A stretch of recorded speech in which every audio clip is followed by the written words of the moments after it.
Hey guys, tonight we're heading into the burning heart of the Persian desert. The sun is searing, the air is dry enough to toast your tongue, and the ground. It crunches like it resents every footstep you take.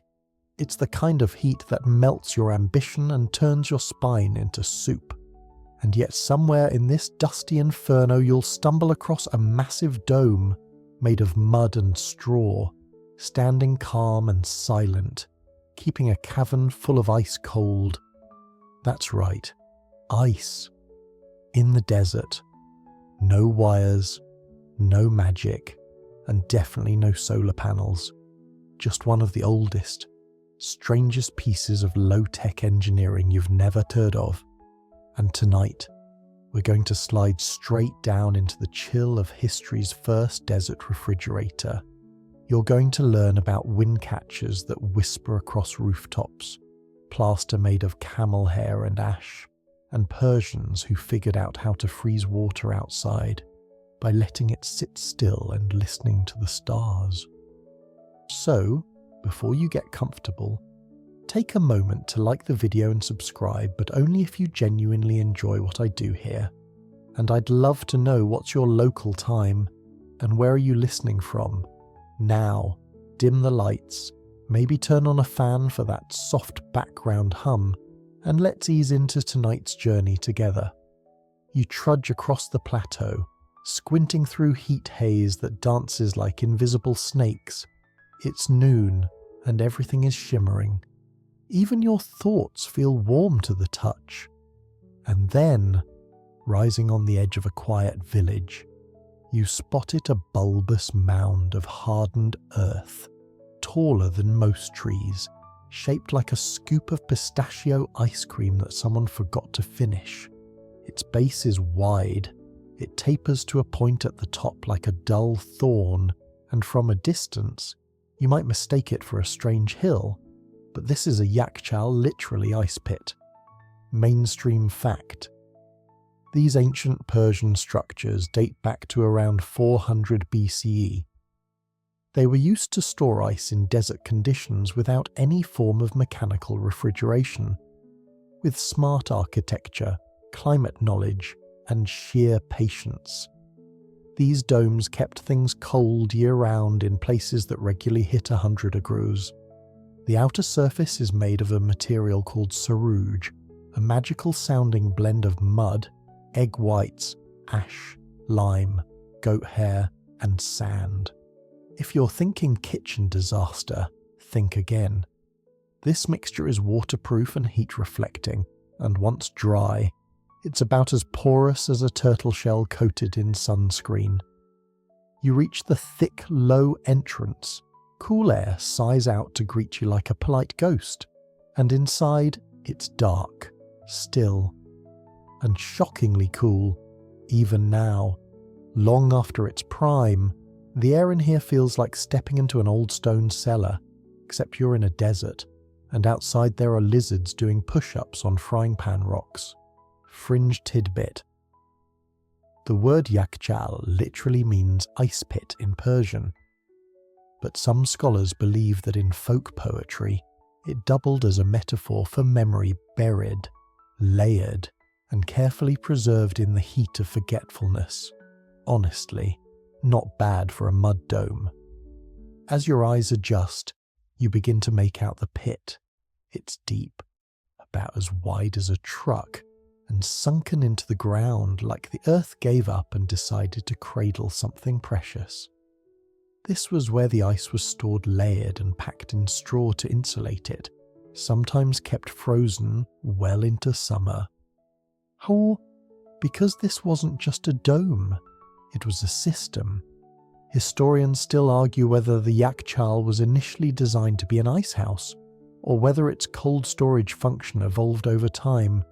Some say they were originally for food preservation and only later adapted for ice. Others believe the opposite, that they were always about snow and the rest was bonus. You step a little deeper. There's a gentle echo with every footstep, the walls curving up and away like a protective palm.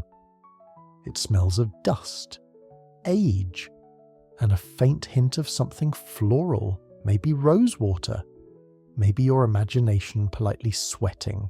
It's not freezing in here, but in a world without fridges, this is luxury, a royal coolness, a kind of whispered defiance against the sun. And tomorrow, you'll find out how this dome kept snow frozen long after the mountains melted. By doing almost nothing at all, you're still inside the dome.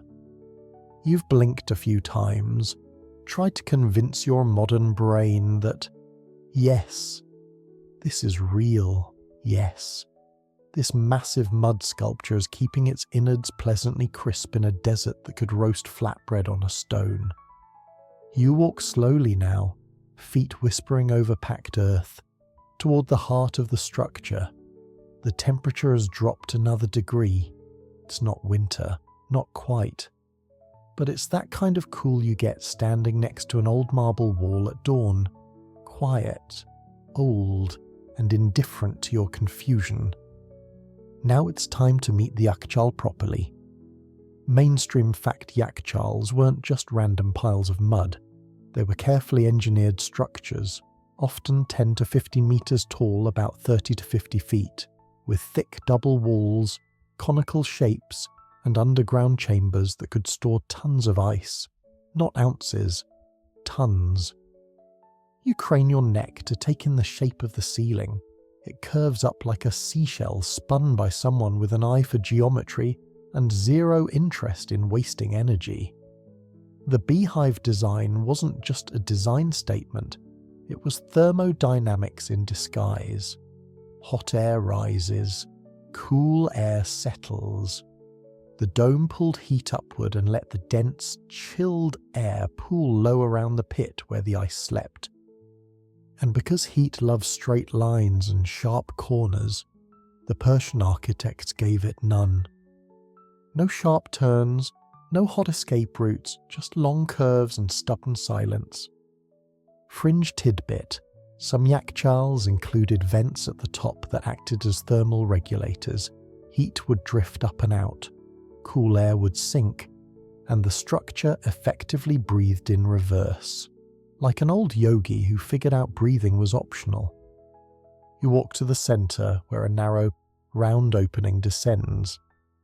It's the pit. The ice pit. You lean in. Darkness stares back, about 2 to 3 meters deep, with walls lined in the same mud and lime waterproof plaster. If there's any leftover straw down there, it's blended into the silence. Here's the genius part: the underground section was key. Not because it was spooky, but because underground temperatures are naturally stable, far less swingy than surface weather. Historians still argue whether these ice pits were pre-dug and yakhchāls built around them, or whether the dome was constructed first and the pit excavated afterward. Some even believe the yakhchāls were once storage for cold winds, not just ice. Honestly, that's probably just poetic desert talk. But you never know. You notice something odd. Despite being in a desert, the walls aren't dry. There's a slight dampness to the interior, just a sheen, as if the structure is constantly sweating, or rather, unsweating, soaking up every whisper of moisture and tucking it away. You place a hand on the curved wall. It's cool. Not just to touch, but to feel like it wants you to calm down. You wonder how much this building could hold.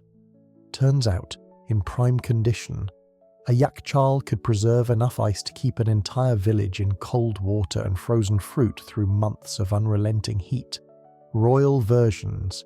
They could chill rose syrup, milk desserts, and sometimes preserve entire frozen sheep carcasses. Because nothing says we conquered the desert like chilled lamb in July.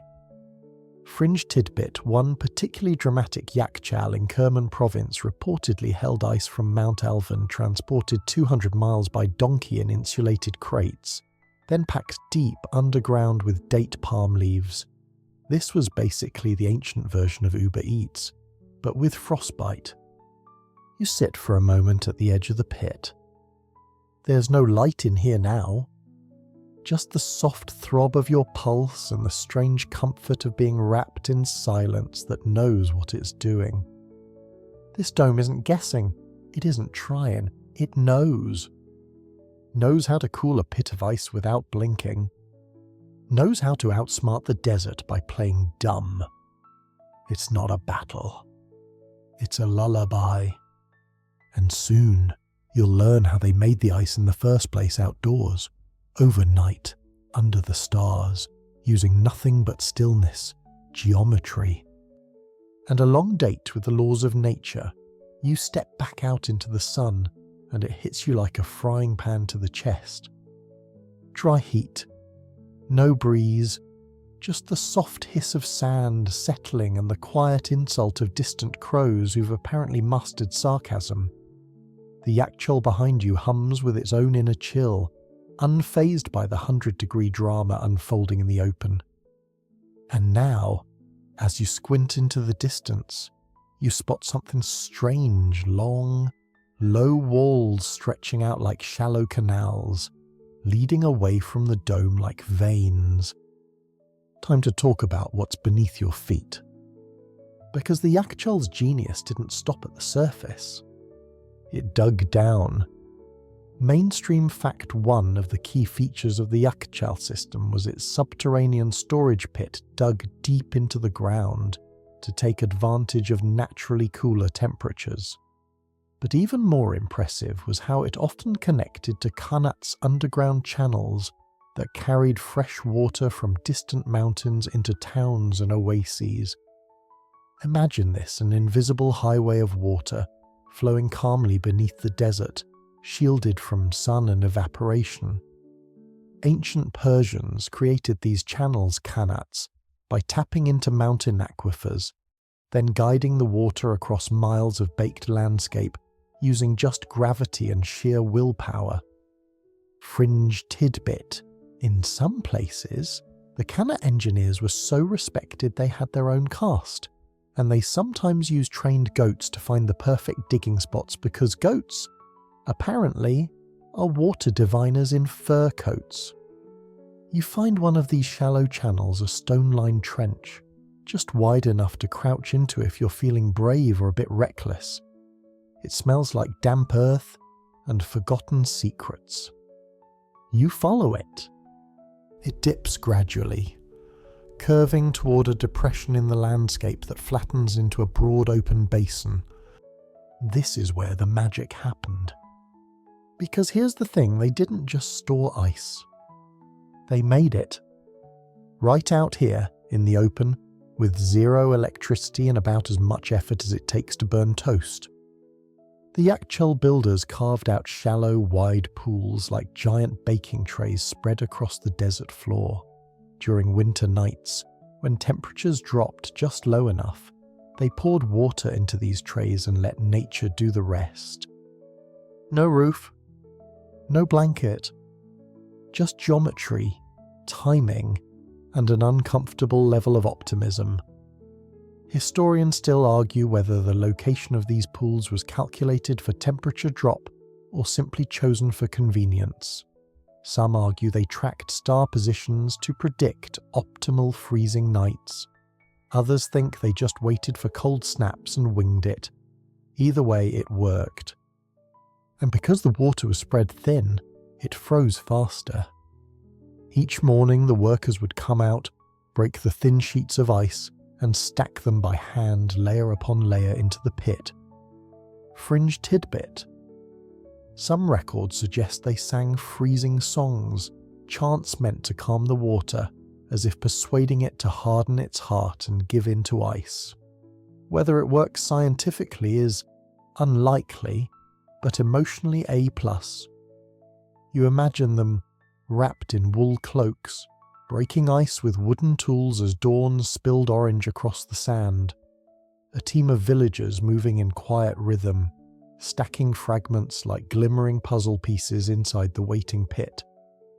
And then came the layering. Ice, straw. Ice, sawdust. Ice, more ice. Always working fast before the sun climbed too high and started poking its nose into the operation. You crouch near the basin and run your fingers along the edge of the stone. It's still cool from last night, just a little, enough to prove the point. Because the ground may bake during the day, but it whispers frost at night. Especially if you listen, especially if you dig deep. And here's where it gets really beautiful. This wasn't just about practicality. It was an act of stubborn grace. They didn't have to freeze water. They could have drunk it warm, used clay jars, suffered like everyone else. But no. They wanted ice. They wanted to sip something cold in the heat of July and know they'd outwitted the sun for just a moment. They wanted to store winter like a secret. Fringe tidbit. Some villages would hold ice festivals on the first hot day when the yakhchāl was opened for summer use. Children would get small chunks to lick, and elders would drink cold pomegranate syrup as a symbol of patience and survival. The first one to get brain freeze was said to be kissed by the wind god. You stand and look back at the yakhchāl dome. Still silent, still cool, still holding the frost of a night long past. And now you know the truth. The desert didn't win. Not entirely. Because someone figured out how to make ice from moonlight and dust. And tomorrow, you'll learn how they kept it frozen. For months.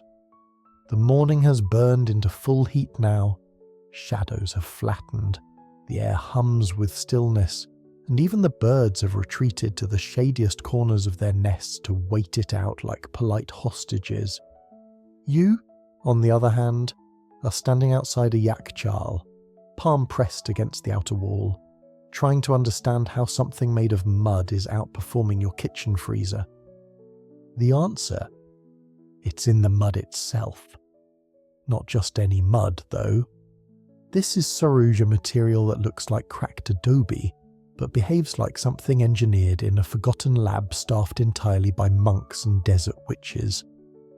Mainstream fact, sarouge was the ancient Persian waterproof plaster used to coat yakhchāl interiors and exteriors.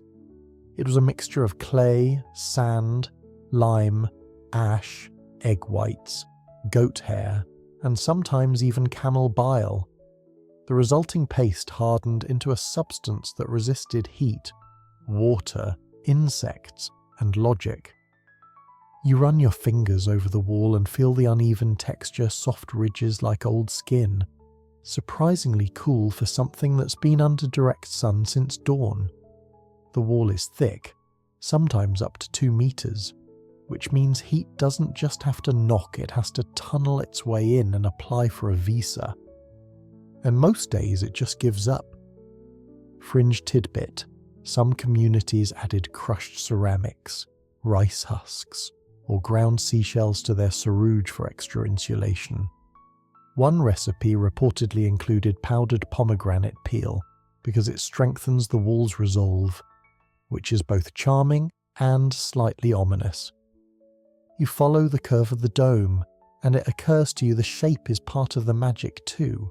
A conical structure doesn't just look cool, it manages airflow, distributes weight evenly, and minimizes heat accumulation. Plus, it makes you feel like you've wandered into the world's fanciest sandcastle. But even with thick walls and perfect shape, this thing shouldn't work unless it's paired with strategy. So let's talk sunlight. The yakhchāl was almost always built with its entrance facing north, where the sun was least likely to sneak in. Some had external shade walls to block harsh afternoon rays. Others used polished stones or whitewash to reflect heat away like a giant passive-aggressive mirror. Historians still argue whether this passive solar design was deliberate engineering or happy accident. Some say the Persian builders understood solar paths and designed accordingly. Others argue they just noticed which side of the goat stayed cooler at midday and followed its example. But there's more. Because Sarouge didn't just keep heat out, it kept cold in. The mixture sealed moisture inside the yakhchāl walls, creating a subtle humidity barrier that further buffered the inner chamber. Moisture slowed temperature changes, meaning less fluctuation and more steady coolness. Fringe tidbit. In some rare cases, Sarouge was said to be so effective that small lizards would live inside cracks in the outer wall to escape the heat. One traveller claimed to have seen a lizard more comfortable than I was, lounging in what was effectively reptile air conditioning. You crouch down and scrape a tiny flake from the wall's base. It smells earthy, ashy, almost clean, like old parchment and sun-dried herbs. You realise it's not just about keeping things cold, it's about creating a stable environment in a place where nothing is stable. Everything in this desert changes. The air, the light. Even the sand migrates like it's got somewhere better to be. But the yakhchāl, it stays the same. Solid. Quiet. Resolved.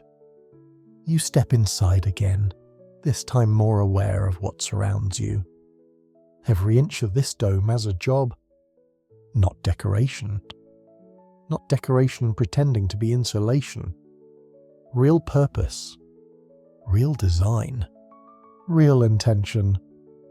And the more you look, the more you wonder why we ever stopped building this way. Because maybe camel hair and goat ash sound ridiculous when you're used to Freon and factory-made insulation. But this works.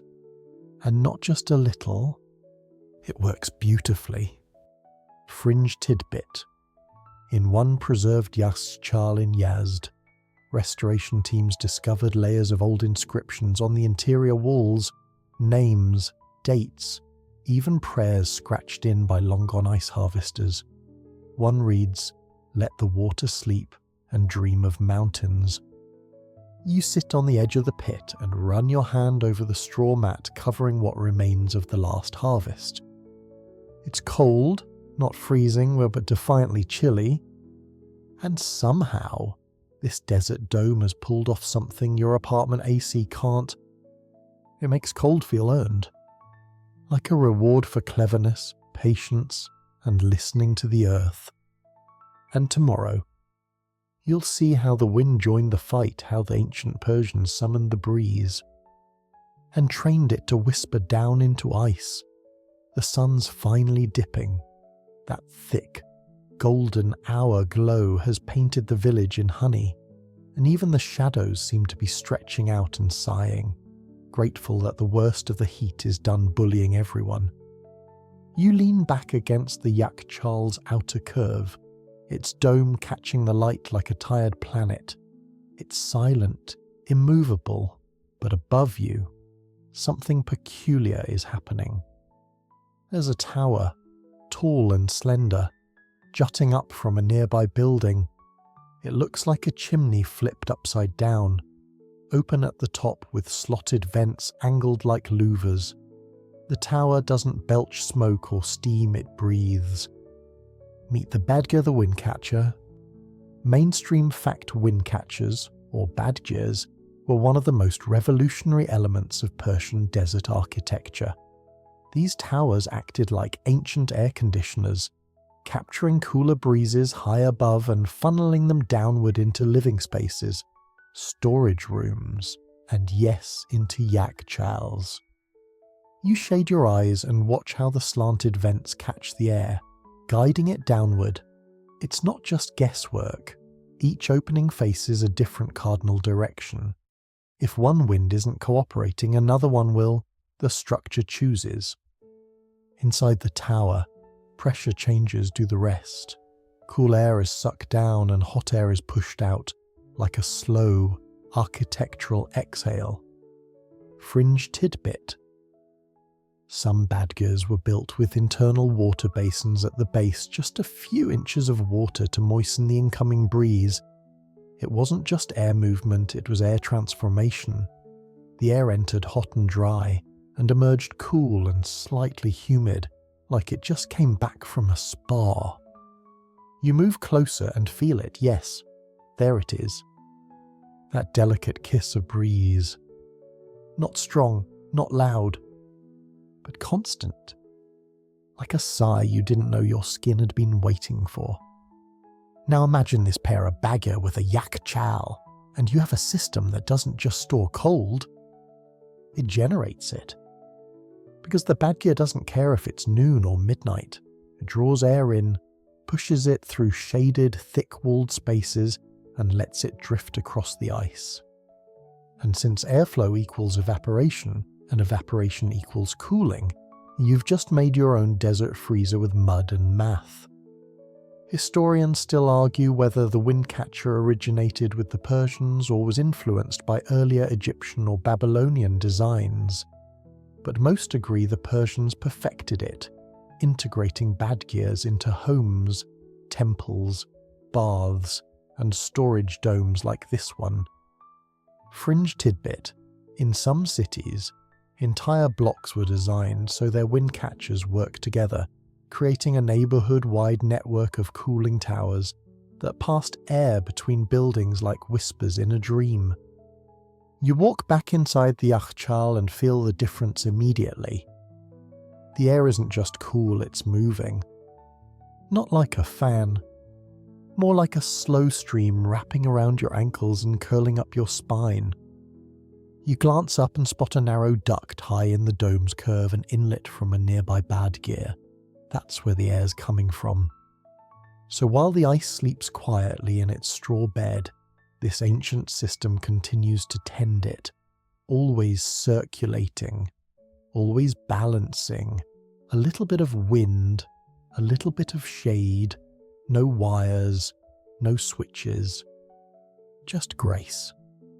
And if that weren't enough, sometimes these towers pulled warm air out too, because hot air rises, and when it found its way into the upper chamber of a building, the windcatcher acted like a reverse chimney, drawing the heat away and releasing it into the sky like a sigh of relief.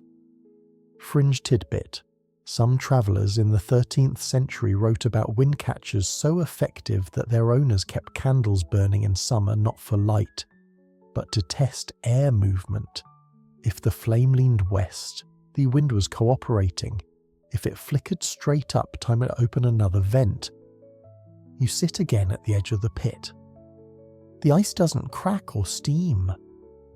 It just exists. Because this entire place, this whole genius system isn't built to fight heat. It's built to outlast it. Quietly. Softly. With curves as shadows, water and wind. And tomorrow, you'll see what they did once the ice was in place. How they stacked it like treasure, and guarded it like a gift from the mountains. You wake just before dawn. The sky is lavender and bone white, and the desert is holding its breath in that brief, magical hour when the heat hasn't yet remembered it exists. The sand feels cool underfoot, soft like sifted flour. Somewhere, a rooster changes his mind mid-crow, and you make your way back to the yakhchāl. But this time, you don't go inside. You walk past it to the frozen fields. At first glance, it looks like an odd patio. Just a wide, shallow trench lined with stone or hardened clay, like someone tried to dig a pool and gave up halfway through. But this is where the Persians performed their most impressive sleight of hand. This is where they made ice, in the desert. Mainstream fact: ancient Persians froze water outdoors in shallow basins beside the yakhchāl during the coldest winter nights. Using the desert's natural temperature swings and a few strategic design tricks, they created usable sheets of ice without a single machine. You crouch by the basin. It's dry now, but you can almost imagine it thin water poured out at sunset, perfectly still under a clear sky, the heat of the day fleeing into the vast black above. Then came the freeze. Because in the desert, while the days roast you like a chestnut, the nights often drop below freezing, especially in winter. The stone-lined basins, shallow and wide, were designed to maximize surface area and minimize volume. Water doesn't need much help to freeze under a clear night sky. Just stillness, exposure, and a touch of radiative cooling, a natural process where the water loses heat to the open air faster than it absorbs it from the ground. Fringe tidbit: the builders sometimes darkened the bottoms of these basins with soot or charcoal to improve heat loss. One particularly poetic recipe called for a layer of smoke dust to invite the cold spirits. You smile, it's either science or sorcery, or both. You imagine the workers arriving at dawn, wrapped in cloaks, breath puffing in the crisp air, cracking the top sheet with wooden poles, gathering the ice like farmers harvesting moonlight. They'd carry the slabs in teams, sliding them across oiled cloth to reduce friction, dropping them carefully into the deep, dry chill of the yakhchāl. And then they did it again. Night after night, slowly building a frozen mountain underground. Historians still argue how much ice was made this way. Some believe it was enough to serve entire villages. Others suggest it was reserved for royalty and elite-use wine chillers, dessert makers, corpse preservers. Still others insist that the communal nature of the ice fields meant everyone got a share, even if just a sip of cold water in July. You walk the edge of the basin, noting how its northern wall is slightly higher angled just so, casting shade on the water for longer stretches in the morning.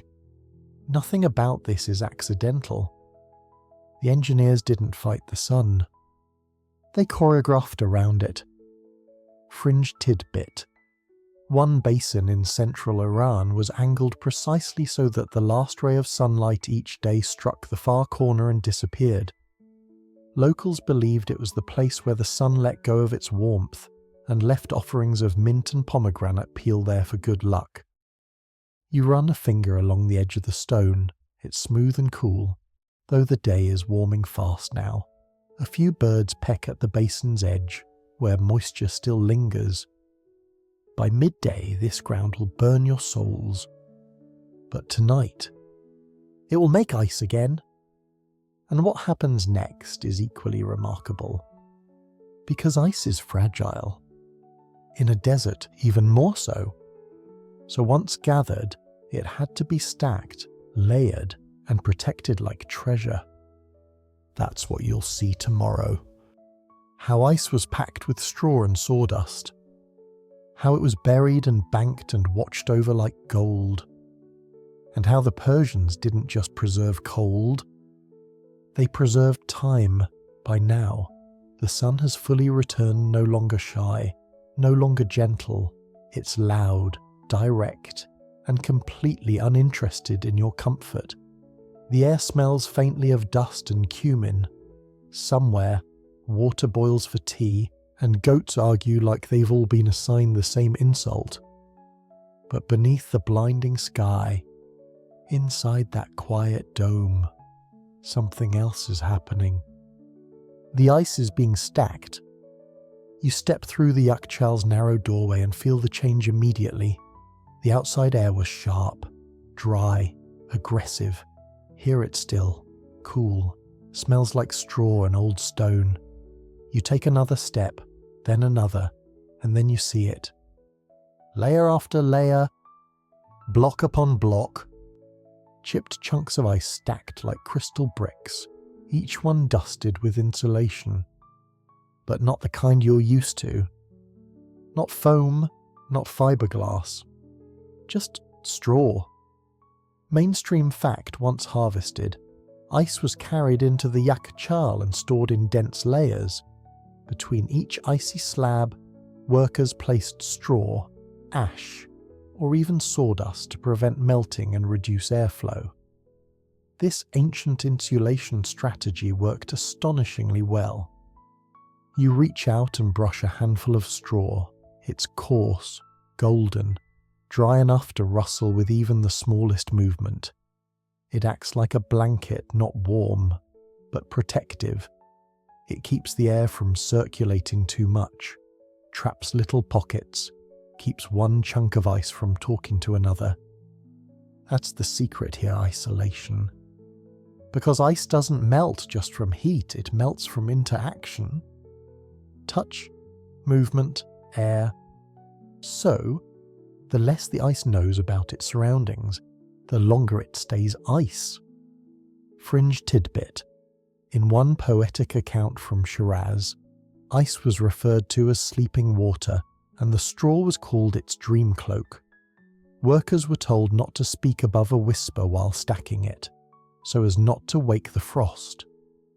You walk around the edge of the pit and notice a thin trail of dripping just a trickle. Melt water. But even that has a destination. At the base of the yakhchāl lies a sloped trench that funnels water away from the pile. No puddles allowed. Puddles mean warmth. Warmth means faster melting, so the runoff is carried out discreetly like a guest who stayed too long. You crouch down and see how the pit walls were lined with smooth clay to prevent moisture from soaking back in. Every detail matters. This isn't just stacking, it's strategic hibernation. Historians still argue over the exact packing methods.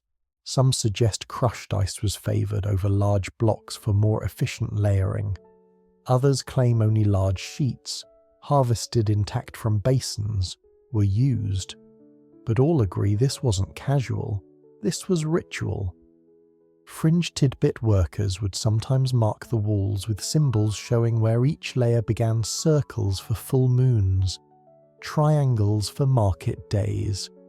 One yakhchāl had a painted sun near its top, and a painted crescent at the base, a calendar made entirely of frost and hope. You watch as a worker gently brushes loose straw from a newly stacked section. He doesn't rush. There's no machine buzz, no whirring compressor, just the soft thud of straw bundles, the crunch of boots on packed earth, and the occasional low hum of a folk tune being half sung under someone's breath. One layer finishes, another begins. This isn't just cold storage. It's winter captured. You glance upward and notice how the cone of the dome seems to pull your eyes with it, always up, always away from the pit. It's almost spiritual, as though the whole building is bowing toward the sky, offering its chill in defiance of the fireball above. Fringe tidbit. Some believed that yakhchāls were blessed structures, and the first ice stack of the year was done with prayer. One verse went, "May this water sleep until the figs ripen." And most of the time, it did. Even when July arrived and the desert shimmered like glass, the ice inside remained. Waiting. Cold. Untouched. Because the layers, the straw, the angled dome, the thick mud walls, and the underground pit all work together, a team of silent defenders holding back the tide of heat. You reach out and touch one of the blocks. Your fingers sting slightly. It's working. Even now. In this heat. The ice is still ice.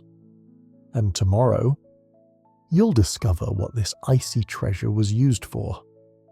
Royal desserts, ceremonial drinks, midsummer snowballs.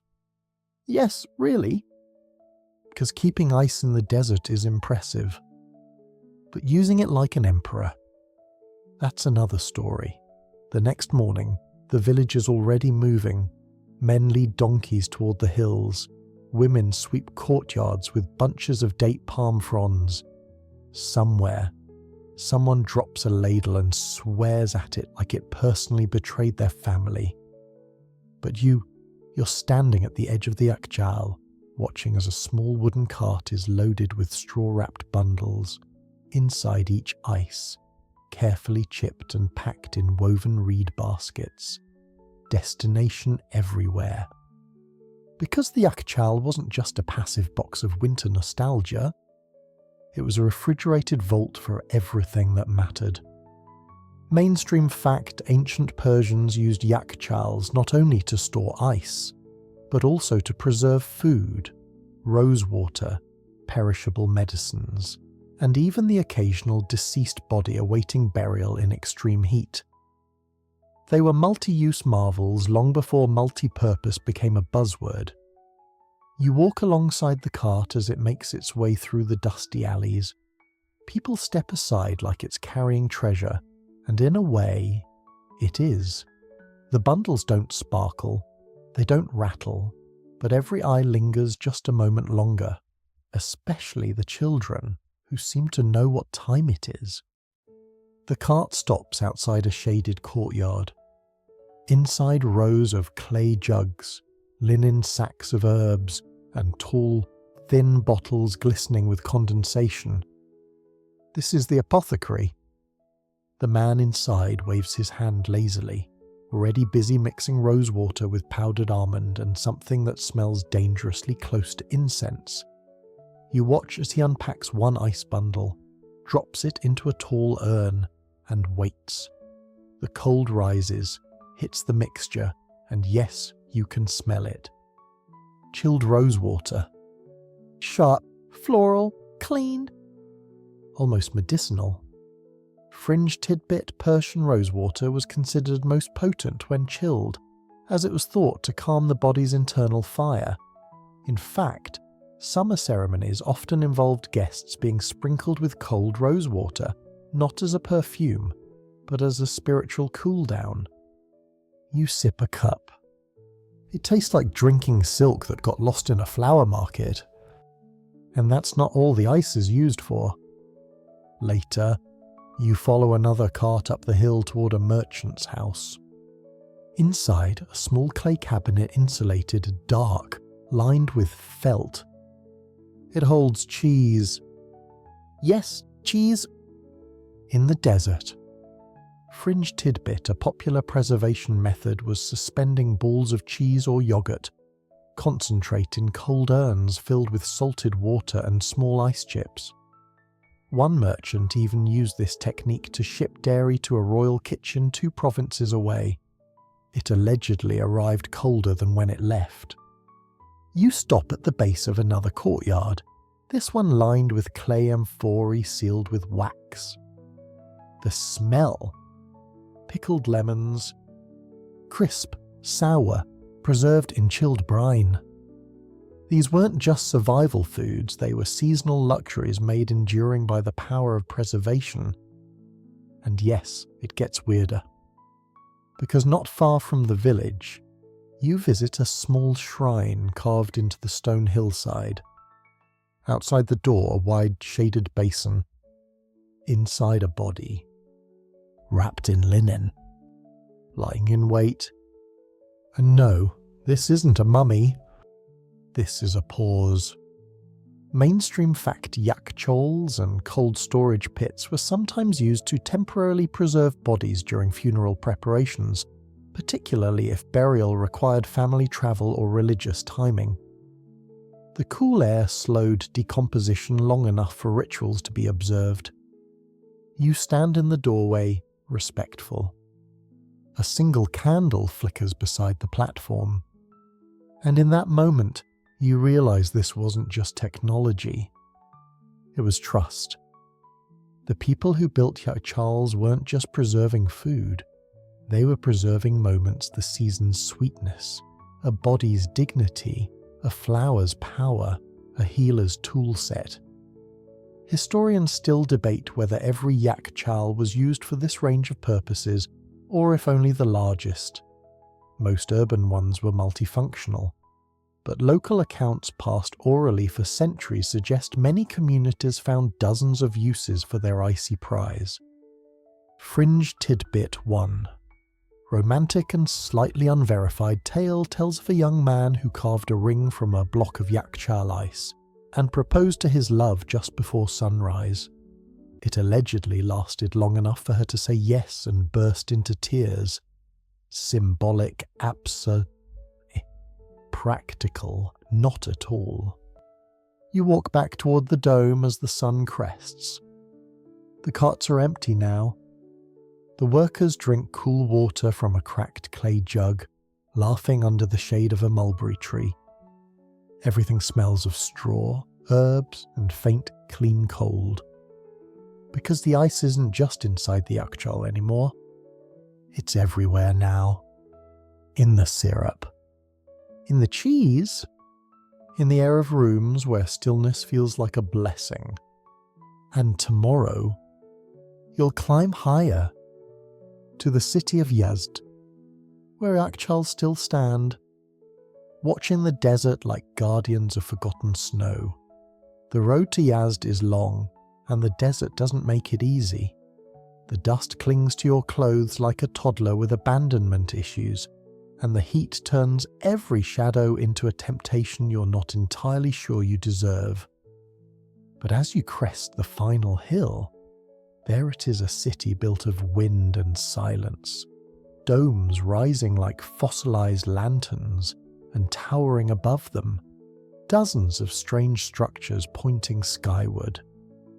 Yazd is where the yakhchāl legacy refuses to fade, because here the old coolers never died. They just got better at their job. Mainstream fact, Yazd, a desert city in central Iran, is one of the last places on Earth where yakhchāls and windcatchers still exist in functional form. The architecture of the city is a monument to passive cooling designed not just to survive the heat, but to shrug at it. You wander the narrow lanes, lined with adobe walls the colour of toasted almonds. Above you, a forest of badgers sways ever so slightly, their vents open like ears listening for secrets in the wind. And then you find it. A yakhchāl. Still standing. Still working. Its curved form leans gently into the skyline like a monk mid-prayer. The base is surrounded by a low wall, and its dome is just as cracked and lovely as the one you first met. But this one, it's famous. Locals nod toward it like a retired champion no longer in the ring, but always remembered. Fringe tidbit.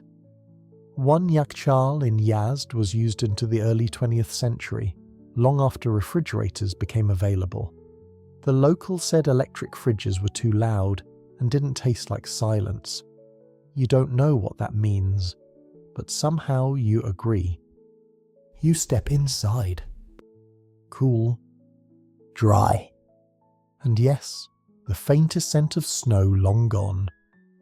A guide appears young, polite, wearing sunglasses he doesn't need in the dark.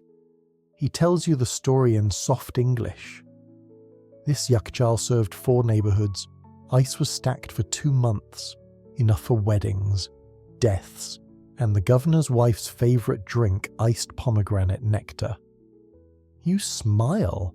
You'd ask for the recipe, but you know it's probably stored in someone's grandmother's shoebox, scribbled on the back of a tax receipt from 1961. You step closer to the pit. Empty now, but lined with stone that remembers cold. Even in its retirement, this dome holds presence. Historians still argue whether Yazdi's architecture evolved purely out of necessity, or whether it became ritual cooling not just the body, but the mind. Some believe the yakhchāls were integrated into spiritual practices. Others say that's just the romantic daydream of modern nostalgia. But in Yazd, they still sweep the yakhchāl floor, still touch its walls in summer, still tell stories beside it. Fringe tidbit in Yazd. Older residents say that if you sleep beside a yakhchāl in midsummer, you'll dream of snow even if you've never seen it. One woman claims she dreamt of a blizzard and woke up craving watermelon. Her husband says that's nonsense, but he bought the watermelon anyway. You leave the dome and head to the rooftops. From above, Yazd glows. Sunlight slides off domes, wind towers cast slanted shadows, and somewhere in the hum of the city, you can feel the systems working slow, gentle, patient, cooling not just things, but life. Every building here was built with heat in mind, not to defeat it, to negotiate with it, to move around it like a reed in wind. And the yakhchāl is part of that philosophy. Not dominance, not control, but collaboration with the land. Fringe tidbit. Some Yazd architects once said that every cooling structure must include a place for the sun to rest. These were shady recesses, painted white, often empty. No purpose except kindness to heat, because even the sun, apparently, deserves a break. You linger on the rooftop a little longer. The air is still warm, but it feels manageable. Because around you, everything is designed to help you breathe. And tomorrow, you'll dive deeper into those towers. You'll learn how windcatchers whispered to each other, and how entire neighborhoods stayed cool, because the city itself knew how to listen. The rooftops of Yazd stretch out like a sun-bleached quilt, domes, chimneys, windcatchers, and the occasional stubborn satellite dish waving for help. From up here, you see not chaos, but choreography. And if you sit long enough, if you squint a little, you'll realize something else. The buildings are talking. Not in words, not in whispers, but in air. Because Yazd's ancient cooling system wasn't made up of individual towers doing their own thing. These windcatchers' badgers were part of a larger conversation, a dialogue of breeze and pressure, of inlets and exits, of carefully guided movement. This is how you learn that badgers didn't just catch wind. They directed it. Mainstream fact windcatchers in Persian architecture were designed to work with each other. Through careful placement, orientation, and interior design, they manipulated airflow not just into individual rooms, but across entire homes and sometimes whole neighborhoods. You peered down at one of the taller towers. It split at the top, multiple openings pointed in different directions like a rotating hat that couldn't decide what mood it was in. That's by design. Whatever direction the wind came from, the tower caught it, funneled it downward through long vertical shafts and into the building below. But it didn't stop there. A well-placed opening on the opposite wall drew the hot air out, setting up a passive convection current. Cool in, warm out. No fans, no buttons. Just physics in a clay suit. Fringe tidbit. Some windcatchers were tuned for specific seasons. A summer tower might be taller and draw from high-altitude breezes, while a winter one sat lower to block cold drafts. They were like HVAC systems with seasonal moods. You duck into an old home now converted into a museum, where one particularly large badger has been partially cut open for viewing. Inside, wooden steps spiral up into the shaft, steep, dark, and clearly not meant for tourists with backpacks or fragile egos. You climb halfway, stop, and stick your face into the airflow. Cool, steady, slightly scented with ancient plaster and dried herbs. You think this is what it means to architect the air. The house below was built around a central courtyard with shaded porticos, tall ceilings, and thick walls. The badger doesn't just blow air like a fan, it guides it. It knows when to move it across the fountain, over a shaded tile floor, or under a stone arch that cools the current just a little more. And this doesn't happen in isolation. Step outside again, and you'll see that many badgers are aligned angled to catch the same prevailing breeze. Their currents synchronize like dancers in a desert ballet. Historians still argue whether this coordination was deliberate city planning or simply the result of many skilled builders using shared methods. But some evidence suggests maps were made based on airflow, not roads.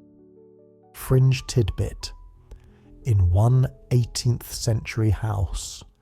If you stood in the northern corner and lit a single incense stick, the smoke would spiral through the house and out the windcatcher with such precision that the owners used it to measure wind quality no anemometer required. You walk along the shaded alleys now, beneath soft clay arches that funnel breezes like curved spoons. Even in the hottest part of the day, it's manageable. Because here the city cools itself. Not in panic, not with brute force, but with patience. It's all part of the design. And yes, even the yakhchāl is part of this system. Remember those ducks you saw in the dome? Some were fed directly by nearby windcatchers. The city wasn't just a place with buildings, it was a thermal orchestra, where each structure had a part to play. Fringe tidbit: in summer weddings, families would block certain vents in their homes to redirect cooler air into the guest areas. After the ceremony, vents were unblocked like party hats being removed. You step into another home and see children playing quietly with glass marbles on cold tile floors. The tiles have patterns, blue swirls, white flowers, but also, not coincidentally, textured ridges. Those help the breeze linger longer before drifting upward. Nothing is wasted here. Not even air. And that's what makes Yazd so magical. Not because it beat the desert, but because it befriended it. This city didn't try to escape the sun. It just negotiated better hours. And tomorrow, you'll discover what all this chill was really worth. Because it wasn't just survival. It was commerce. You'll follow the ice as it moved through markets and learn how coolness became currency. The sun has climbed again, bold and smug, bouncing off every surface like it's showing off. Even the bricks look like they're sweating. But in the bazaar, the heart of the city's daily hum things feel survivable. You pass through narrow aisles packed with fabric, copperware, spices, and the occasional sleepy cat pretending to guard a stack of dates. Here, nestled between cinnamon and cumin, is something far more precious. A stall with ice-cooled yogurt, and beside it a row of tall, slender bottles, each wrapped in cloth and glistening with dew. Because in Yazd and in cities across ancient Persia, cold meant commerce. Mainstream fact ice harvested and stored in yakhchāls wasn't just for royal leisure or casual sipping. It played an important role in food preservation, drink cooling, and even in the regional economy. Merchants who had access to stored ice could sell cold goods like dairy, syrups, or early forms of sherbet at premium prices. You linger at a stand where a young vendor stirs chilled saffron syrup into a clay cup of water. He adds a shard of ice tiny, but effective, and slides it over. It tastes like sunlight dipped in snow. And you realize this isn't a luxury. It's a sales tactic. Because in a place where heat makes every breath feel like a workout, offering someone something cold was like handing them a miracle. Customers lingered longer, bought more, came back the next day. Fringe tidbit: some merchants hired boys to stand near their stalls and wave fans soaked in rosewater, just to direct cooler scented air toward passing shoppers. It was called breeze casting. It's unclear how effective it was, very clear how dramatic it was. You step into a butcher's stall next. Surprisingly, it doesn't smell like death. That's because nestled under palm leaves and stacked beside clay water jars is a basket of ice chips. Small, wet, dripping slightly, but enough to keep goat liver from becoming soup. The merchant gestures proudly. "Yakhchāl," he says, tapping his head, from near the mosque. You nod. Of course it is. historians still debate how widely ice was distributed from yakhchāls. Some claim there was an organised ice economy, with workers transporting and selling ice across villages. Others argue it was more local, shared among families or managed communally. But here's what's certain: where there was ice, there was power. Fringe tidbit. In wealthier districts, certain homes had their own mini ice pits, personal chill closets built beside kitchens. Servants were sometimes paid in cooling credits, a handful of ice, or time spent resting inside a storage dome. Think of it as ancient AC timeshare. You make your way to a row of perfumers.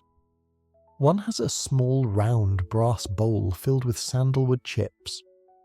Next to it, a matching bowl filled with snow.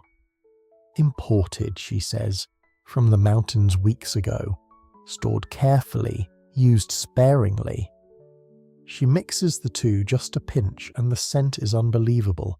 Cold, clean, earthy, like walking through a cedar forest after rain. It's not for drinking. It's for status. Fringe tidbit. Offering a chilled perfume at a dinner party was a sign of extreme wealth. Guests would rub their necks and wrist with it, cooling their skin and scenting the air as they moved. One host was said to spend more on snow than on wine. His guests agreed he had his priorities straight.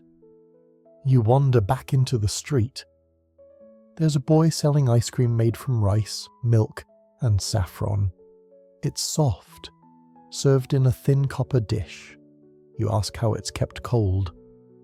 He grins and points to a nearby cellar vent. Another underground pit. Another piece of the system. Because once the ice made it to market, it didn't get thrown into fancy glasses and forgotten. It got circulated. It kept meat safe. It let milk last longer. It chilled drinks, elevated scents, and gave vendors one shimmering edge over the competition. It wasn't just refreshing. It was strategic. And even now you feel its power. You're moving slower, talking softer, breathing deeper, because you've had ice in your water, and now the heat doesn't scare you quite so much. And tomorrow, you'll see how this icy empire served the kings. Not just in drinks and perfumes, but in snowball fights and chilled duels. Yes.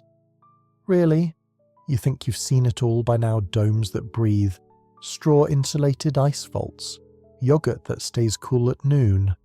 But then, somewhere between a marble fountain and a rooster who clearly hates everyone, you hear a phrase that stops you cold. Royal snowball fight. You blink. The guide smiles. Yes, he says, the king threw the first one.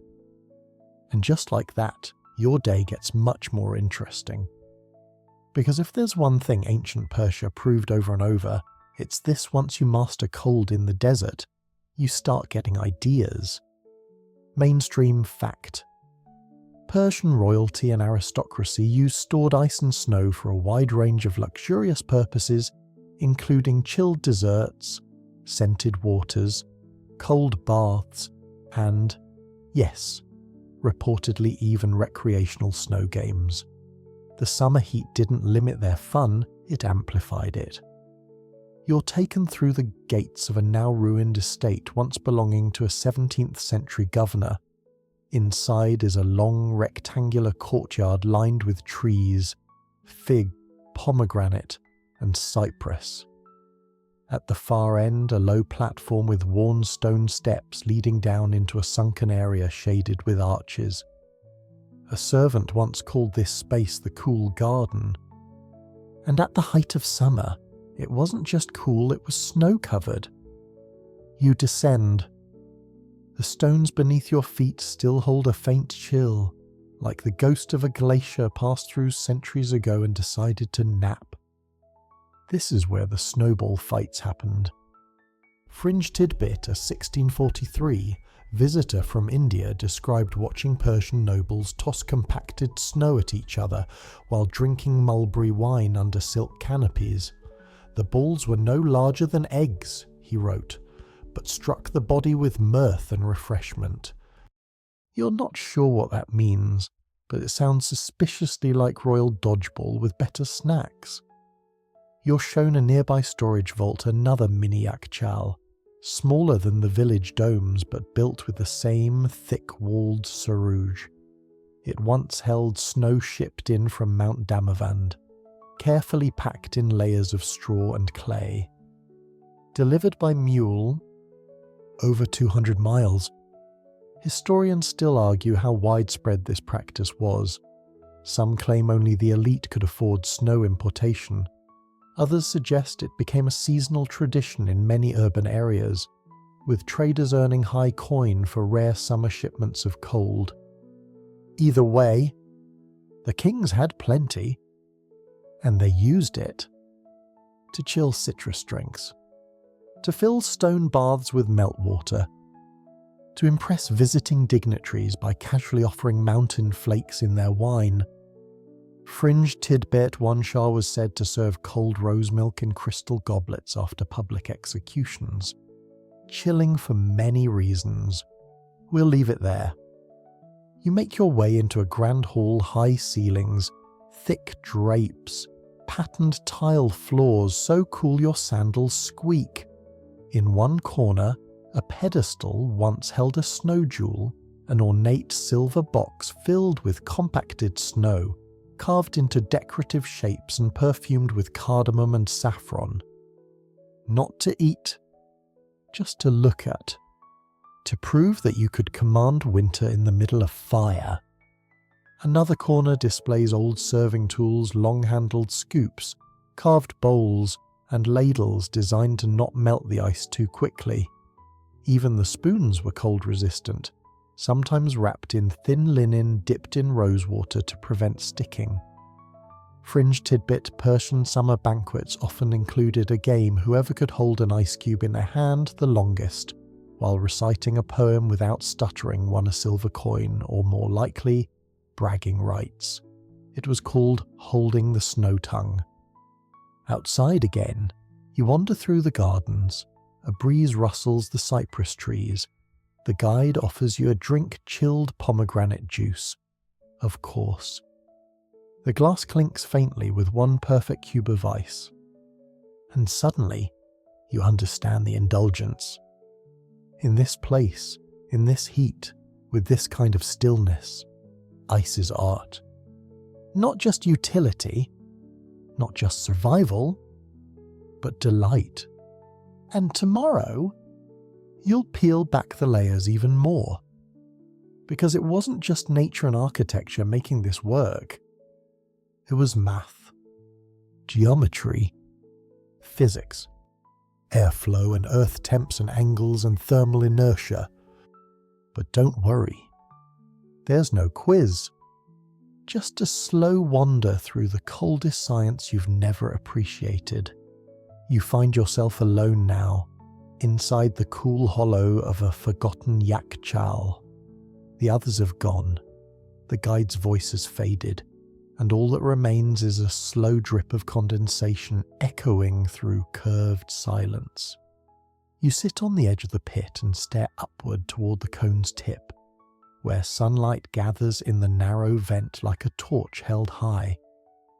You've seen the domes. You've tasted the ice. You've watched it become yogurt, perfume, even sport. But now it's time to ask the quieter question. How did it all work, really? Let's talk cold air physics, ancient edition, mainstream fact. The yakhchāl's effectiveness depended not just on building materials, but on brilliant passive cooling techniques based on the principles of convection, radiation, conduction, and thermal inertia, all harnessed centuries before the words for them existed in textbooks. You take a deep breath. The air is heavier down here, thicker. That's because cool air is denser than warm air. It settles, sinks like spilled honey. The dome shape, that wasn't a stylistic flourish. It was a heat trap. Hot air rises, and once it hit the upper curve, it had nowhere else to go but out through the vent, sometimes aided by a windcatcher, sometimes by temperature pressure alone. Cool air, in contrast, stayed nestled at the bottom, blanketing the ice like a sleepy guard dog. Fringe tidbit. Some Persian builders calculated dome angles based on the local latitude, using finger-length shadows and seasonal sunrise points. The goal, a structure that would reject solar heat at the steepest part of the day. It's the closest architecture has ever come to throwing shade, literally. You look at the walls again. They aren't just thick, they're thermal batteries.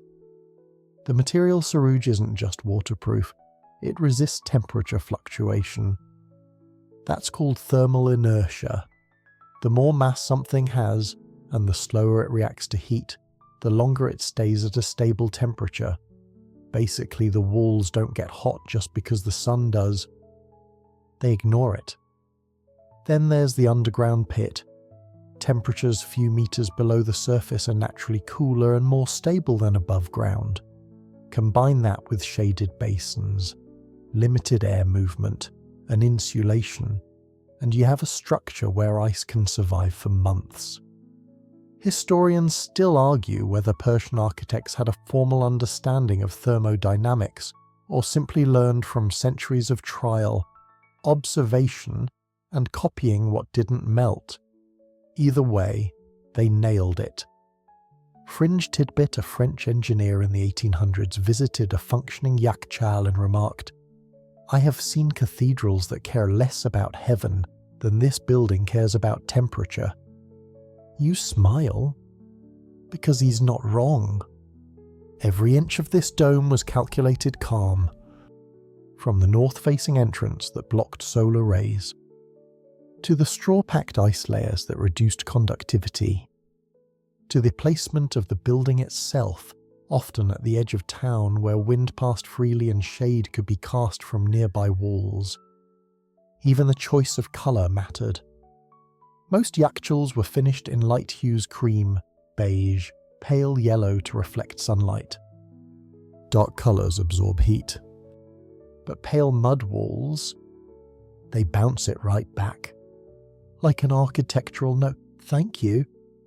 Fringe tidbit. Some domes were painted with a paste of lime and yogurt to brighten them further and discourage insect burrowing. This worked well, until neighbourhood cats started licking the walls. You reach down and touch the earth floor. It's cool. Not cold, but definitely cooler than the outside by several degrees, enough that, in a world without refrigerators, this would feel like a miracle you could sit on. The breeze from above stirs ever so slightly. Not enough to notice unless you're already paying attention, which you are now. Because now you know that cooling isn't just about cold. It's about resistance. A slow refusal. A gentle holding of line. While the desert roars outside, the yakhchāl listens to its own internal temperature and says, "We'll stay like this a little longer. And tomorrow, you'll wander deeper still, to see how ice and spirituality once intertwined, and why some believed cold wasn't just physical. It was sacred. The dome has shifted from sanctuary to temple. There's something about staying long enough in a place that your ears adjust to its silence. Your body falls into its rhythm, and you begin to notice echoes. Not just sound, but intention, memory, maybe even reverence. Because for many Persians, ice wasn't just ice. It was a sign of mercy, of harmony, of divine balance in a place ruled by extremes. And today, you walk along a path that leads not to market, not to storage, but to ritual. Mainstream fact: in many communities, cold spaces like the yakhchāl weren't just used for preserving food or providing comfort. They also played a role in ceremonial life, especially in the handling of the dead and in preparing water for religious offerings. Coolness in a hot and hostile land was seen as inherently purifying. You're led by a quiet man with a lantern. You're not sure why he brought it. It's midday, but it sways gently, and the gesture feels old, so you say nothing. He takes you to a small, low chamber, an offshoot of the main dome. You duck your head to enter. It smells of damp earth and dried rose petals. In the center lies a shallow stone basin, blackened at the edges, but still intact. This, he says, was the washing place for the dead. Fringe tidbit. In Zoroastrian funerary tradition, bodies were often placed in a neutral space before final rites, washed with chilled water, sometimes cooled with ice from the yakhchāl if the season allowed. The idea was to lower the body's heat, not just physically, but spiritually, bringing balance between the fire of life and the stillness of death. The room is cool, not cold, but steady. It was here that families sat beside the basin, watching attendants perform final purifications. In summer months, when the heat threatened to rush decomposition, yakhchāl ice was brought in, wrapped in linen and placed beneath the stone slab.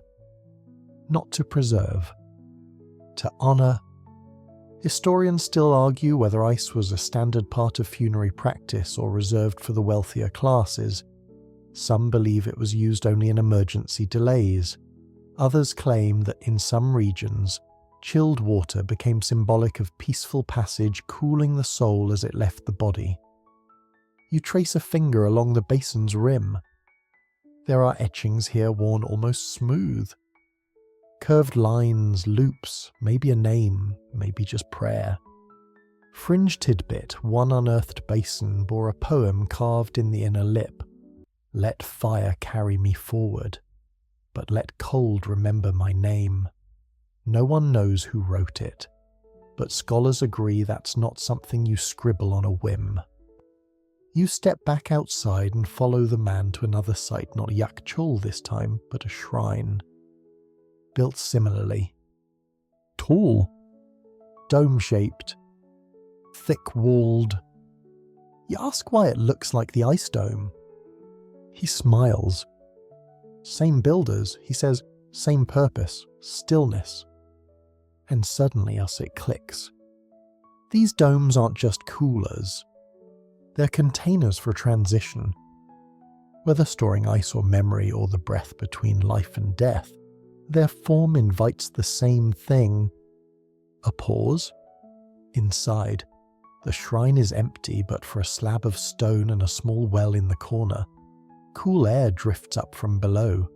Someone once filled this with water cooled from a nearby yakhchāl and used it to anoint pilgrims. Fringe tidbit cold water from yakhchāls was used in rituals to bless crops before the harvest. Farmers would carry small ice chunks to their fields and let them melt over the roots of fig trees to keep fire from the fruit. You kneel by the well. It's dry now, but you swear the air carries a whisper of winter. And in that moment, you realize ice wasn't just stored here. It was trusted to preserve the body, to temper grief, to hold purity, to represent the possibility that something so fleeting, so easily melted, could still have meaning after it disappeared. You leave the shrine slowly, feeling lighter, and tomorrow you'll return to the practical world. Because even sacred snow had its problems. You'll explore what happened when the system failed. When domes cracked, ice melted, and the desert won. The sun is back to its usual self, merciless, unwavering, and just a little smug. You're standing in front of a yakhchāl that didn't make it. Cracked. Tilted. its dome partially collapsed inward like a tired soldier caught napping during a sandstorm. It's not the romantic ruin of postcards. It's a cautionary tale. Because for all the elegance and brilliance of these structures, sometimes they failed. Mainstream fact yakhchāls were feats of passive cooling engineering, but they were still vulnerable. Earthquakes, floods, improper maintenance, and extreme heat waves could damage or destroy them, leading to loss of ice stores and even structural collapse. You step cautiously over sun-bleached debris, crumbled mud brick, stray tufts of ancient straw insulation, bits of plaster that once lined a perfect pit. Here, the ice didn't last long. It melted.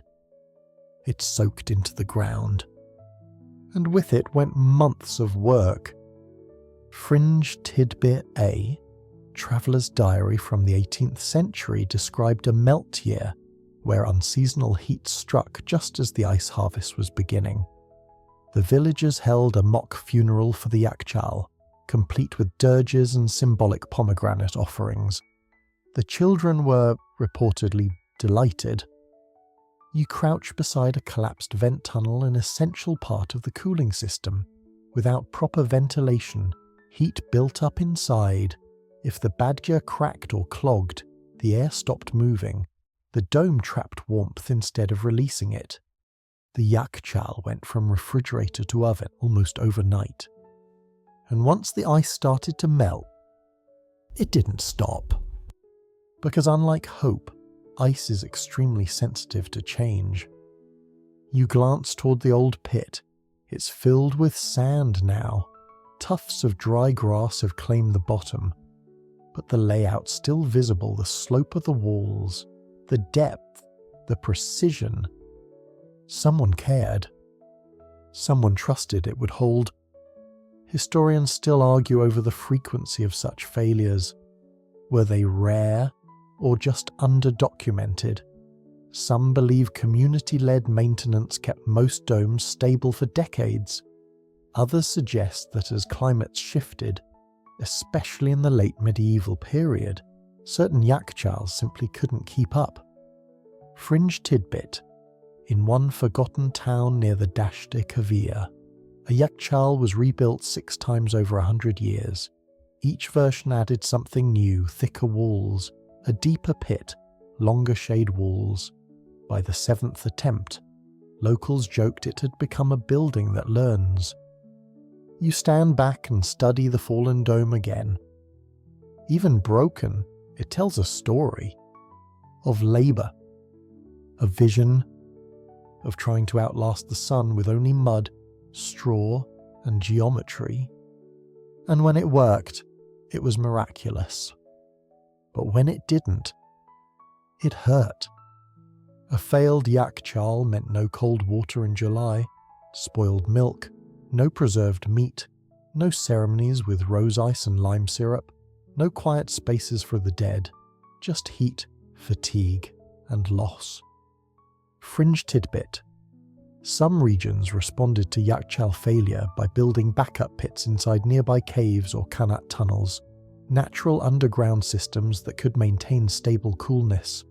The domes became markers, while the actual storage moved underground. Smart, slightly spooky.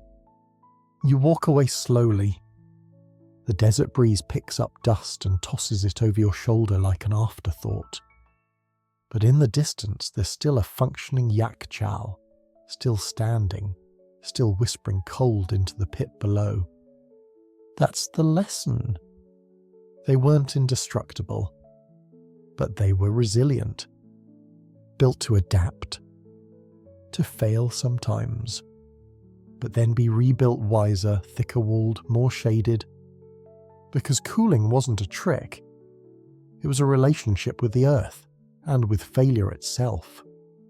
And tomorrow, you'll step back from the broken domes and ask the deeper question: was all this brilliance intentional or a happy accident? You're walking again back through dry gullies and narrow alleys, past one dome still standing, and one now half swallowed by time, and all the while, a question begins to settle in the space behind your ribs. Did they really know what they were doing?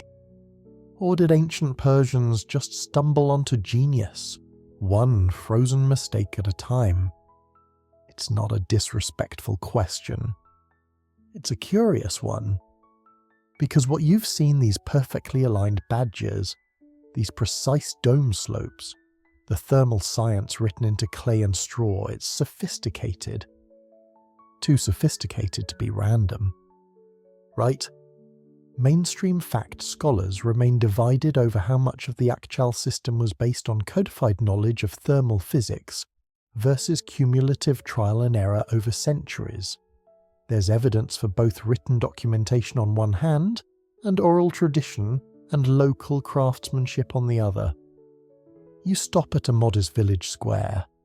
At one end sits a small, elegant dome. Not a yakhchāl, this one's a cistern, but it looks familiar. Thick walls, shaded entrance, underground belly. The design echoes everything you've seen before. A man tending goats pauses to look at it too. He shrugs. Same idea, he says.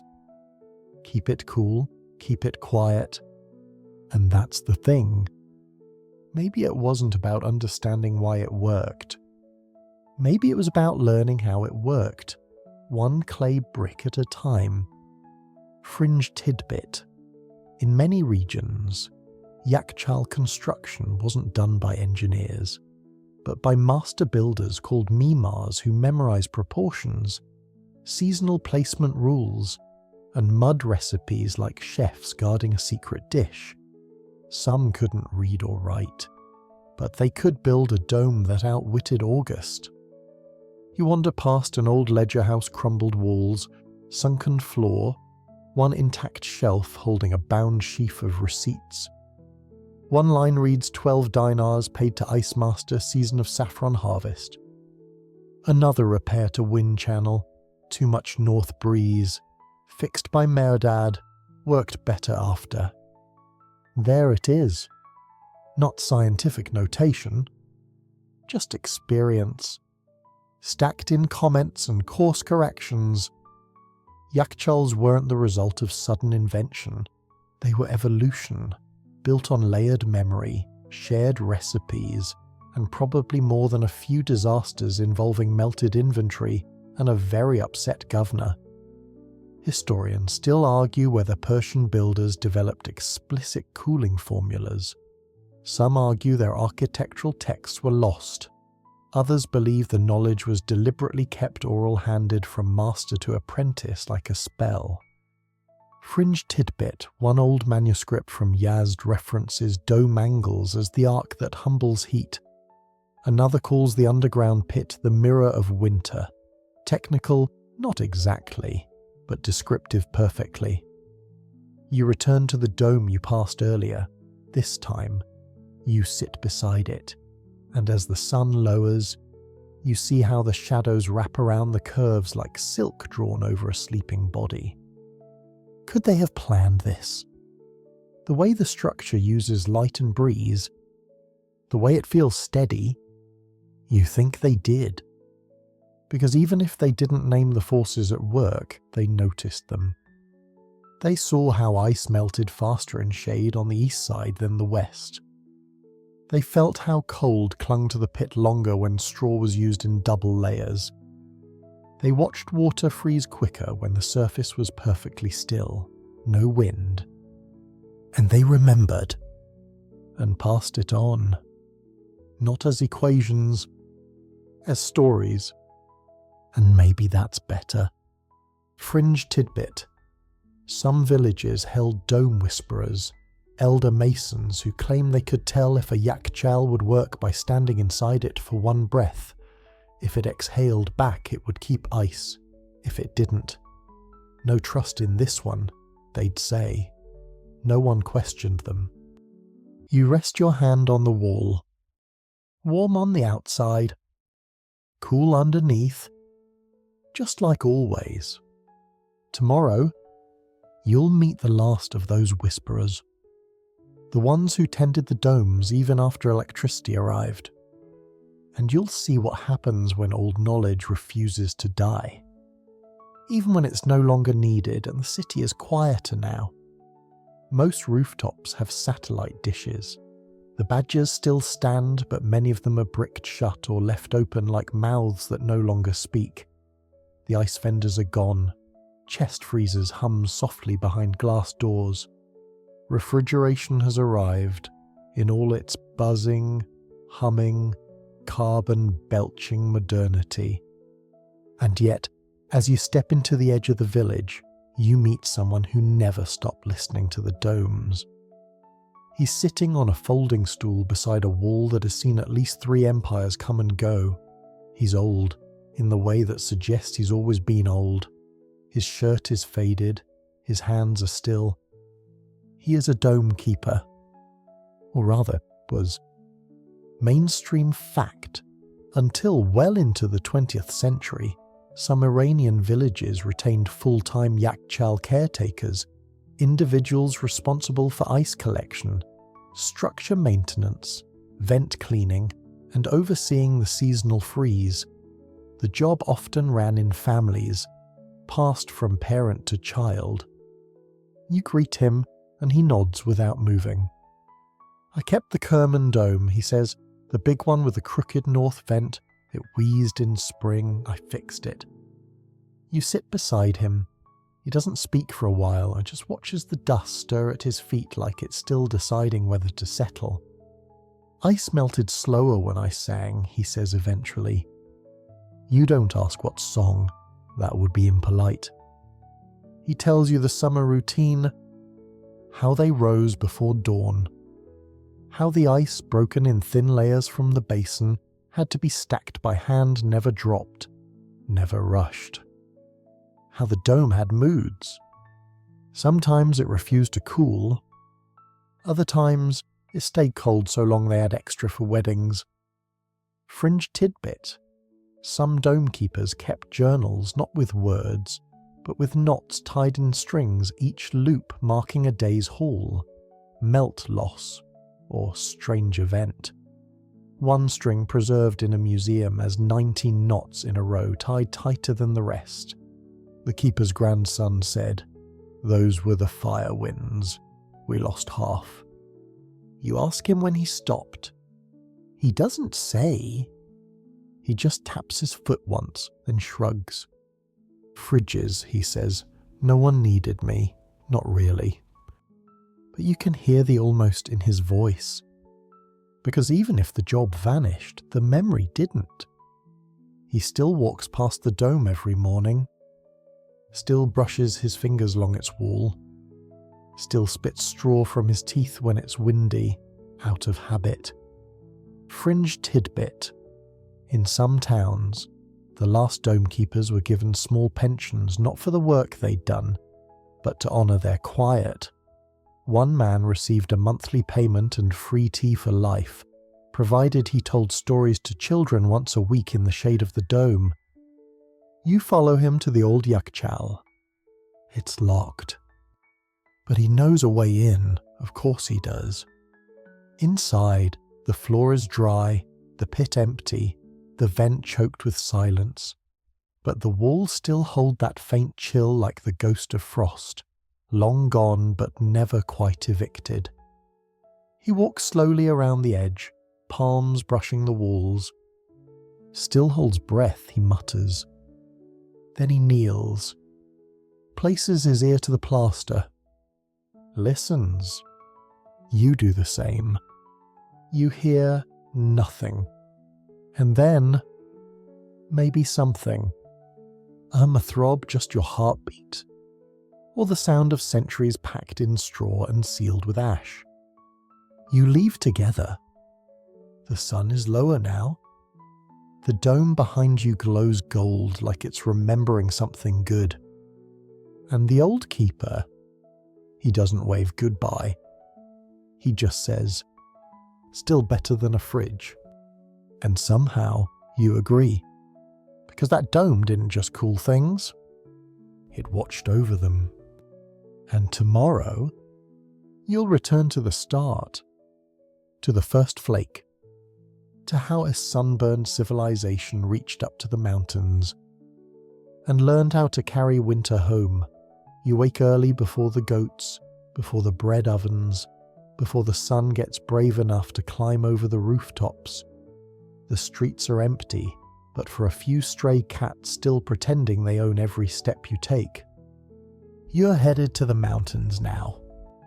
Not literally, but in story back to where the whole ritual began.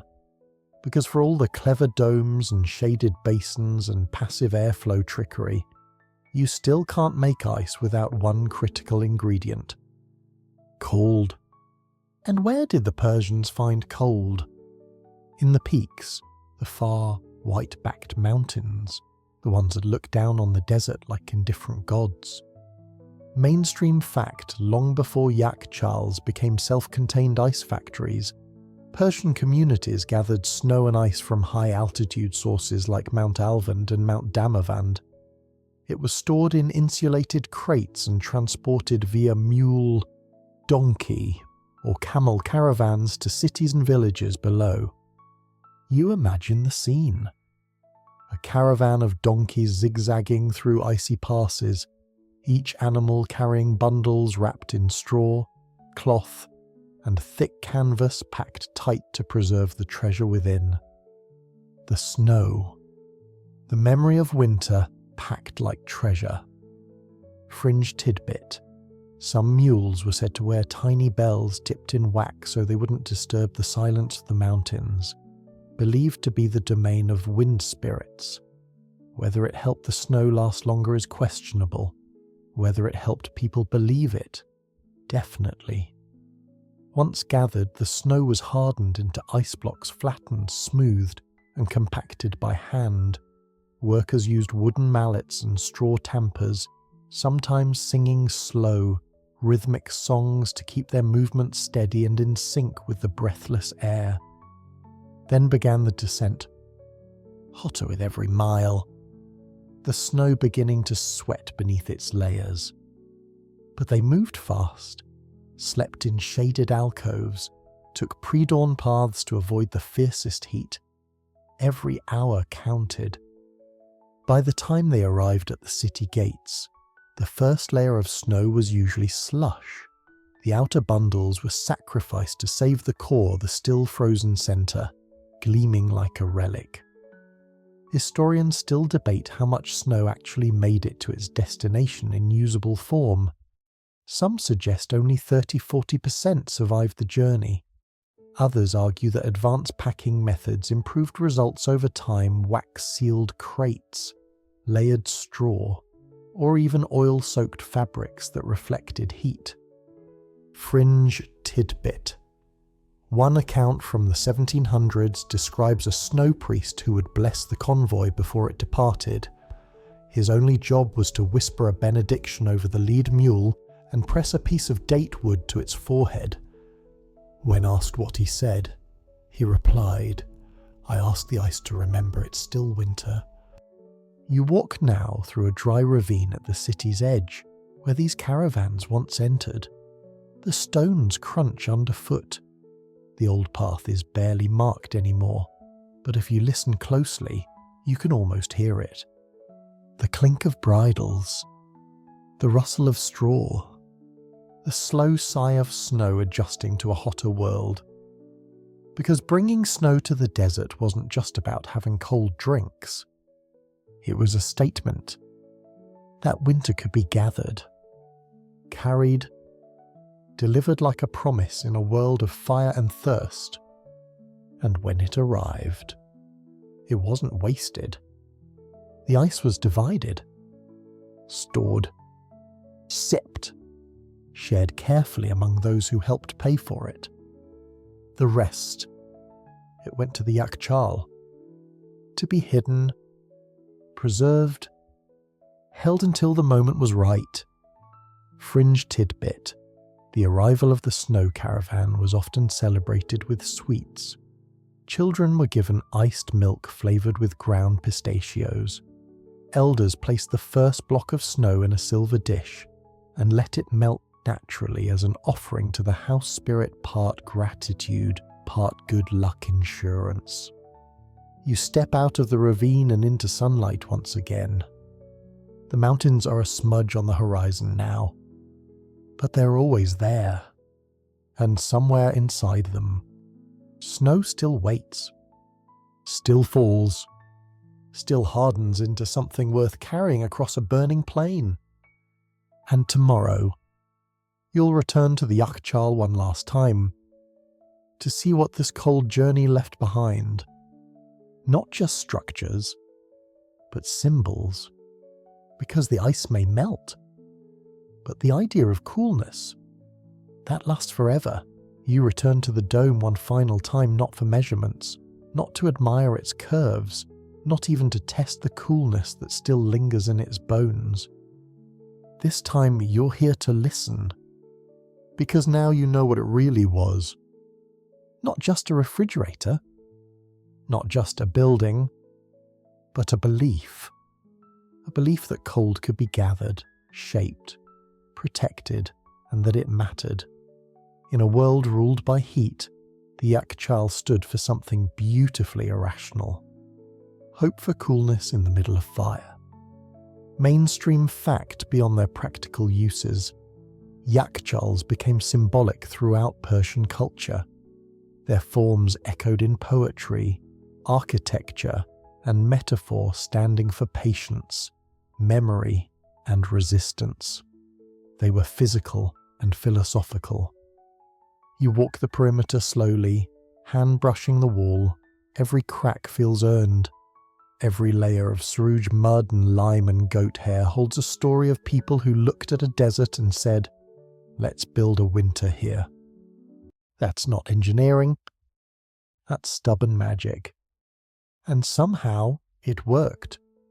Fringe tidbit, one 19th century Persian proverb reads, "He builds domes in dust to wait for snow." It was used to describe either a madman or a genius, possibly both. You suspect the yakhchāl keepers didn't mind the confusion. You glance toward the vent at the top. Not just a chimney, but a watchtower, a reminder that the dome worked because it let things go. It let heat out. It didn't hold it in. It kept what mattered and released what didn't. How many things could be saved by that logic? The yakhchāl's shadow is long now, stretching across the courtyard like a laid-down monument.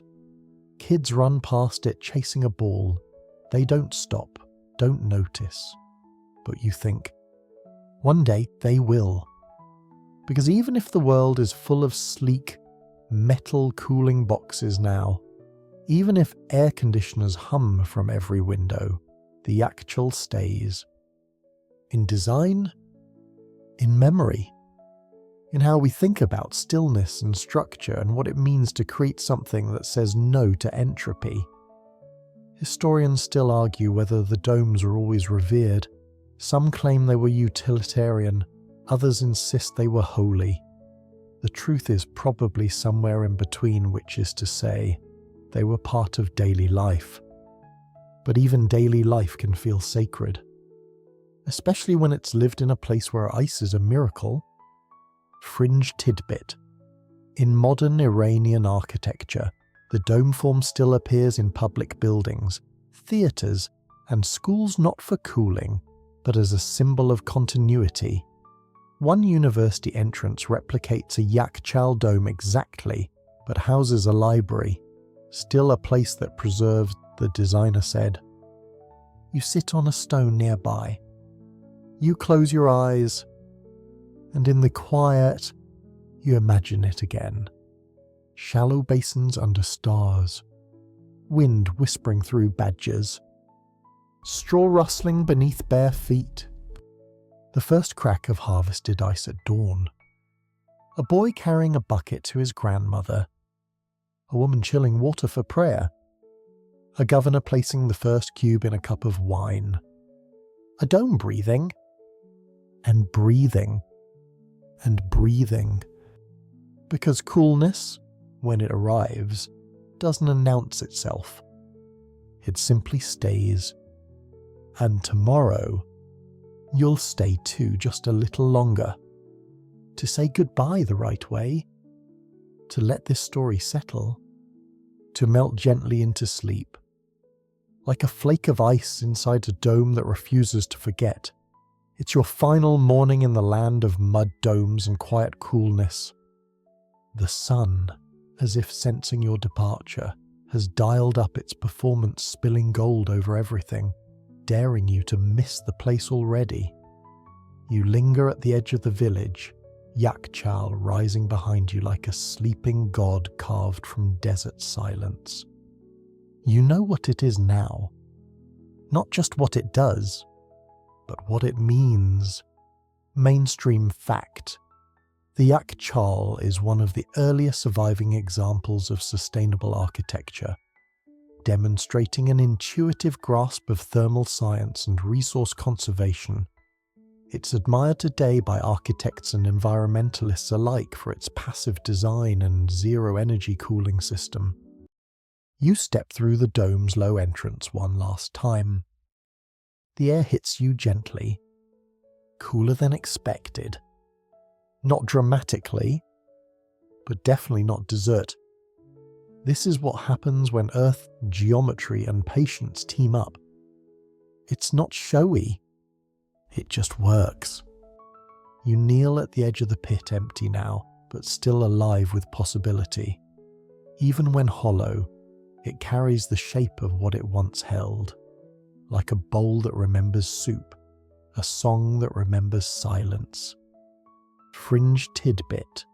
In one oral tradition, yakhchāls were believed to hold the breath of seasons. Children were told that if they sat very still inside the dome, they could hear snow melting somewhere far away. Most likely, they heard wind. But who's to say? The wall is cool to the touch. Still, after all this time, still doing its job without asking anything in return. And as you rise and turn toward the doorway, you realize the yakhchāl didn't just preserve ice. It preserved intention. It taught that heat doesn't have to be conquered, just outwitted. That you can shape your world not with force, but with form. That stillness can be strategy. That cold can be an act of care. You step into the sun. It's hot, of course it is. But you carry something different now. An understanding. Not just of how ancient Persians made ice, but of why they wanted to, and how sometimes, in the most unforgiving places on Earth, the best thing to do is sit very still. Build a dome, and wait for winter to come to you. Let's take one last moment here together.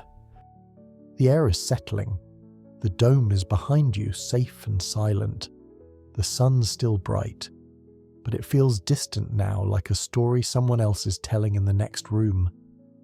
You've wandered through mud and ash and geometry. You've knelt beside rosewater and snowflakes. You've watched wind become architecture, and ice become memory. It's a quiet kind of brilliance, this ancient cooling world. It doesn't shout, it doesn't sparkle, but it endures in bricks and stories and slow, patient breath, just like this moment. So let the shapes drift now. The domes, the basins, the straw. Let them blur gently, like frost on glass. Let the hum of old windcatchers settle behind your eyes. Let the yakhchāl breathe one last time, soft and low, like a lullaby built from clay. You don't need to remember every fact. You've already felt what matters. That coolness isn't just temperature. It's space, stillness, a choice to pause in a rushing world. And now, it's time to do the same. Close your eyes. Let the breeze pass. Let the dome fade. And sleep, cool and calm, inside a desert that once learned how to dream in winter.